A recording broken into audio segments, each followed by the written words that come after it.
I took DDM because I already took the fabrication portion, and I wanted to. Basically, they go hand in hand together, so I wanted to expand my options and possibly get paid a little better.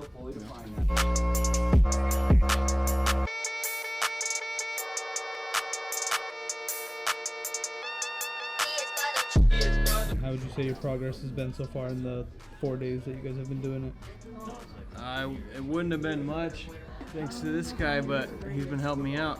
So yeah, we've been getting it done, learning a lot, cramming a lot of information in a short amount of time. I'm pretty impressed with myself, what I've been able to do just in the last like 3 days or so.